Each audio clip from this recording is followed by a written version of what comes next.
السلام علیکم ورحمۃ اللہ وبرکاتہ۔ سامعین کرام، آج ہم گفتگو کریں گے کہ علم میں اضافے کرنے کی دعا کیا ہے۔ اگر آپ اپنے علم میں اضافہ کرنا چاہتے ہو، اپنے علم کو اور انکریز کرنا چاہتے ہو، تو اس کے لیے دعا کیا ہے؟ تو رب تعالیٰ نے قرآن جو نازل کیا، تو قرآن کریم نے علم کو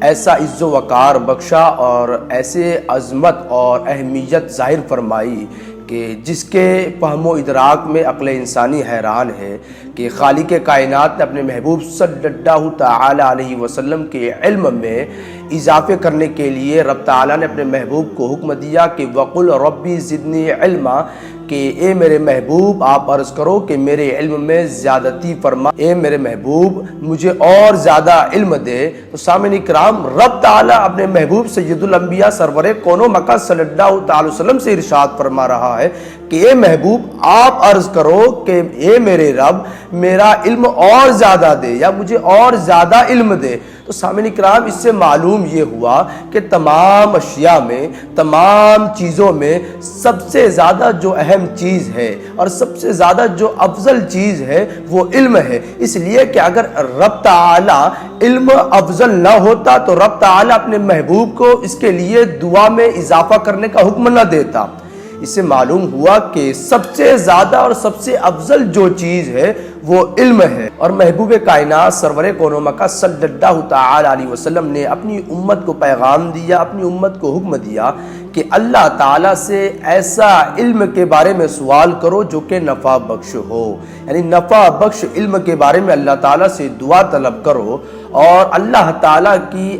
پناہ طلب کرو ایسے علم کے بارے میں جو نفع بخش نہیں ہے، یعنی یہ کہ غیر نافع علم میں اللہ تعالیٰ سے پناہ طلب کرو۔ تو سامعین کرام، حضرت جابر رضی اللہ تعالی عنہ سے مروی ہے کہ اللہ کے رسول سرور کون و مکہ صلی اللہ تعالی وسلم ارشاد فرماتے ہیں صلی اللہ علم نافع وتعوذوا باللہ من علم لا ينفع،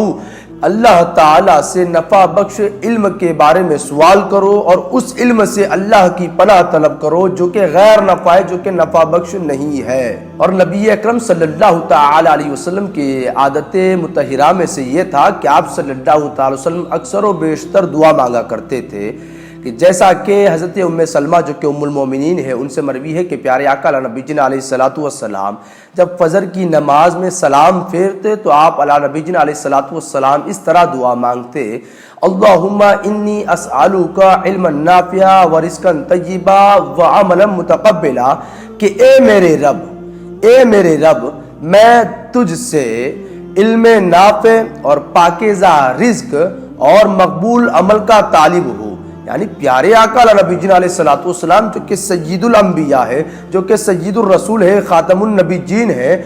وہ اس حیثیت کے باوجود بھی، تمام نبیوں کے سردار ہونے کے باوجود بھی رب تعالیٰ کی بارگاہ میں یہ عریضہ پیش کرتے ہیں کہ اللہم انی اسألوک علما نافعا، کہ اے میرے رب میں تجھ سے علم نافع اور رزق طیب اور عمل متقبلہ، یعنی یہ کہ مقبول عمل کا طالب ہوں۔ سامعین کرام، اس سے معلوم یہ ہوا کہ اگر ہمیں اپنے علم میں زیادتی کرنی ہے، اپنے علم میں اور اضافہ کرنا ہے، اپنے علم کو انکریز کرنا ہے، تو رب تعالیٰ کی بارگاہ میں، جیسا کہ نبی اکرم صلی اللہ تعالی وسلم نے رب کی بارگاہ میں رب کے حضور کھڑے ہو کر دعا مانگی، ویسے ہی ہمیں ان کی سنت پر عمل کرتے ہوئے، حضور کی سنت پر عمل کرتے ہوئے ہمیں بھی دعا مانگنی چاہیے، جیسا کہ سب سے پہلے رب تعالیٰ نے پیارے آقا کو حکم دیا وَقُلْ رَبِّ زِدْنِی عِلْمًا، کہ اے میرے محبوب آپ طلب کرو، آپ عرض کرو کہ اے میرے رب میرا علم زیادہ فرما یا میرے علم میں زیادتی فرما۔ خود رب کریم اپنے محبوب سے مخاطب ہو کر فرماتا ہے کہ اے محبوب آپ مجھ سے علم میں زیادتی کی دعا طلب کرو۔ اب سامعین کرام، پیارے آقا کی عادت مطہرہ تھی